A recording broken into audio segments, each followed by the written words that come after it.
Hello everyone. Nowadays in our routine clinical practice, we are often diagnosing patients with either root or tooth fractures.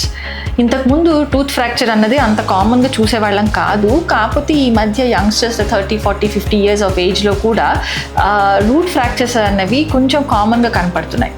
So usually why I'm concerned about this అంటే ఈ route fracture అంటే పంటి వేరు, ఎముక లోపల ఉన్న పంటి వేరు కనుక ఫ్రాక్చర్ అయితే ఫస్ట్ థింగ్ ఏంటంటే దాన్ని డిటెక్ట్ చేయడం చాలా కష్టం.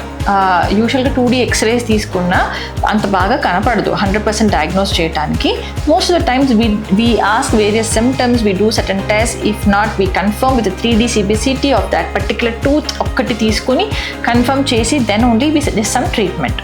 ఓకే, సో ఈ రూట్ ఫ్రాక్చర్స్ ఒకసారి కనుక కన్ఫర్మ్ అయితే రూట్ కెనాల్ ట్రీట్మెంట్ చేసి క్రౌన్ వేసినంత మాత్రాన ఇది సేవ్ చేయొచ్చు అని ఉండదు. Usually they come up with lot of పెయిన్తో వస్తారు. Especially when you food chew చేసినప్పుడు ఆ పంటి మీద లోడ్ పడ్డప్పుడు పెయిన్ రావటం, మిగతా టైంలో పెయిన్ ఉండకపోవటం. This is one of the typical symptom or sign of a fracture tooth, be it crown fracture or root fracture. So crown fracture ఉన్నప్పుడు అది పల్ప్ దాకా వెళ్ళకపోతే దాన్ని ఏదో ఒక విధంగా సేవ్ చేసే అవకాశాలు ఉంటాయి, either by root canal and crown or other options. However, crack progression is something we can't always predict because మళ్ళీ లోడ్ పడ్డప్పుడు కొంచెం క్రాక్ ప్రోగ్రెషన్ జరగకపోవచ్చు case to case basis but. బట్ when it is a root fracture confirmed, it is very difficult to save the tooth because it is beyond the access for the treatment. Root fractures are a concern because the only option is usually to extract and replace the tooth with an implant. Okay, so ఈ యంగ్స్టర్స్లో ఈ root fractures ఎందుకు వస్తున్నాయి?